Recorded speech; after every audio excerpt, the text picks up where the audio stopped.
नमस्कार बंधुरा welcome to my channel. आज आमी देखाबो धुंधलेर झाल तरकारी। धुंधलेर झाल तरकारी खेते खूबई मजादार हय। गरम भातेर साथे धुंधलेर झाल तरकारिटी खेते खूबई याम्मी हय। এই তরকারিটি ভাত ও রুটির সাথে সহজেই পরিবেশন করা যেতে পারে। পুরাতন বন্ধুদের সাথে নিয়ে নতুন বন্ধুদের স্বাগত জানিয়ে চলে যাই চলো রেসিপিটিতে।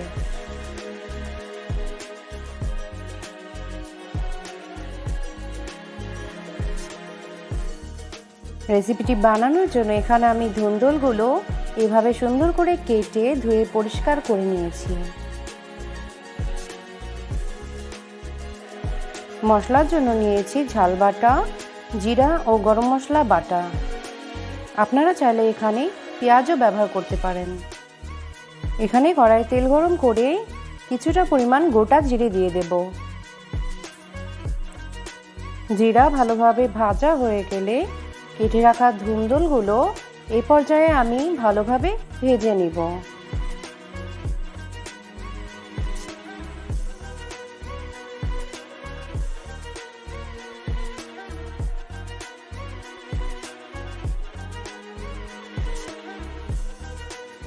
ধুন্দলগুলো ভালোভাবে ভাজা হওয়ার পরেই মশলাটা দিতে হবে। ভাজা না হওয়া পর্যন্ত আমি অপেক্ষা করব।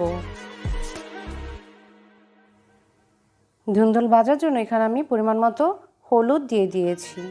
এখানে আমি লবণ পরে ব্যবহার করব, কেননা এখনই যদি আমি লবণ দিয়ে দিই তাহলে অনেকটা পরিমাণ জল উঠে আসবে।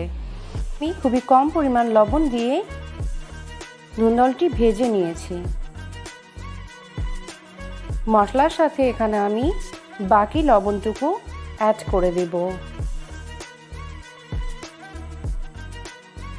ধুন্দলগুলো আমার ভাজা হয়ে গেছে। এ পর্যায়ে আমি মশলাগুলো ধুন্দলে দিয়ে ভালোভাবে কষিয়ে নেব।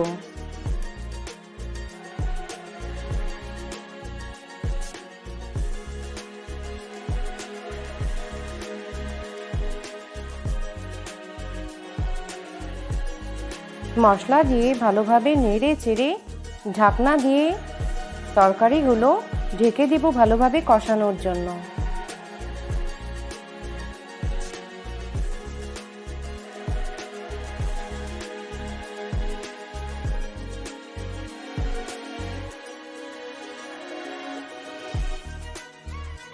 ধুন্দল ঝাল রান্না করার জন্য এখানে জল তেমন একটা অ্যাড করার প্রয়োজন পড়ে না, কেননা ধুন্দলে ভাজার সময়ে অনেকটা জল উঠে যায়, যা কষানোতে ভালোভাবে রান্না করতে সহায়তা করে।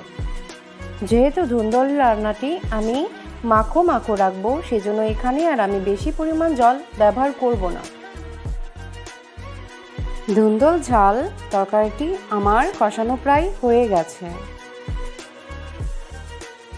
এ পর্যায়ে আমি কিছুটা পরিমাণ জল অ্যাড করে 10 থেকে 15 মিনিট মিডিয়াম টু লো ফ্লেমে রান্না করে নেব।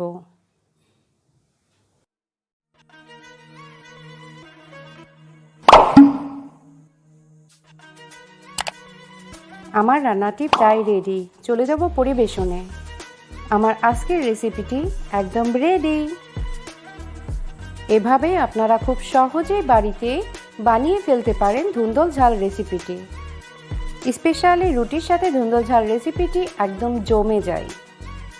আমার আজকের রেসিপিটি যদি আপনাদের ভালো লেগে থাকে তাহলে অবশ্যই চ্যানেলটিকে সাবস্ক্রাইব করে পাশেই থাকুন।